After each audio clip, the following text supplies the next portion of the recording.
সাধারণ সাহাবী নয়, যিনি পয়গম্বরের খাদেম ছিলেন। হযরতে আবু যর গিফারি খাদেমে খায়রুল বশর, खदमतू में जिंदगी भर ना बनाया अपना घर।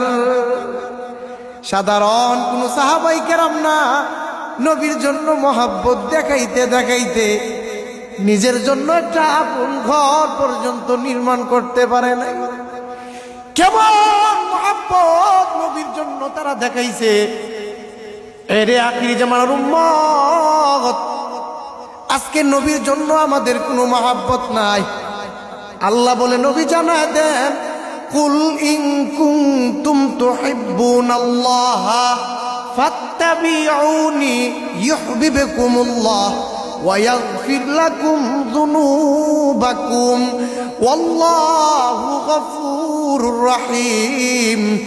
নবী আপনি জানায় দেন, কেউ যদি আমি আল্লাহরে পেতে চাই, কেউ যদি আমি আল্লাহরে ভালোবাসতে চাই, সে যেন আপনি নবীরে অনুসরণ করে, সে যেন আপনি নবীরে মহব্বত করে। রে আখির জামানার উম্মতের মধ্যে নবীর জন্য কোনো মায়া নাই, নবীর জন্য কোনো ফিকির নাই, নবীর জন্য কোনো চিন্তা নাই। নবী যে রক্তমাখা দিন রেখে গেছেন, এমনি কি দিন এই পর্যন্ত আসছে।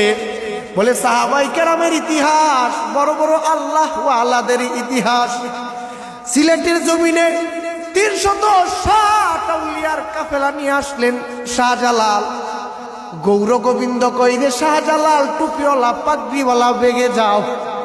শাহজালাল বলে ভাগবো না, তুই জানুনি আমি মুসলমান, আর মুসলমানের চরিত্র জানুনি। মুসলমান যেই কদম সামনে দেয়, ও কদম কোনো বেঈমানের ভয়ে পেছনে ফেরত নেয় না।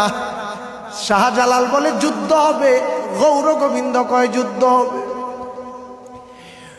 ওই রাত্রিবেলা সেজদায় পড়ে কান্নার আওয়াজ আল্লাহর কাছে ফাইসালা করে শাহজালাল বলে, ও দয়ার মালিক, আপনি ছাড়া আমার জনবল নাই, ধনবল নাই রে আল্লাহ। আসমান থেকে আপনি কুদরতি ভাবে ফয়সালা করিয়া নেন ও দয়ার মালিক। ফজরের আজান হবে, শাহজালাল কাফেলার মধ্যে ইয়ালান দিয়া দিলেন। বলে এই মজলিসের মধ্যে এমন একজন ব্যক্তি আসনি যার জীবনের এক ওয়াক্ত নামাজ কাজা হয় নাই, ফজরের জামাতও ছুটে নাই। এক ওলিয়ে কামেল দাঁড়ায় গেলেন, বলে আমার জীবনে ফজরের নামাজ ছুটে নাই, জামাতও কাজা হয় নাই। শাহজালাল বলে, তোমার আজকে পবিত্র কণ্ঠে হবে ফজরের আজান। আজান চলতেছে, গৌর গোবিন্দর বিল্ডিং কাঁপতেছে, আজান চলতেছে, গৌর গোবিন্দর বিল্ডিং কাঁপতেছে। এক পর্যায়ে আজান শেষ, বেঈমান গৌর গোবিন্দ জমিনে শেষ।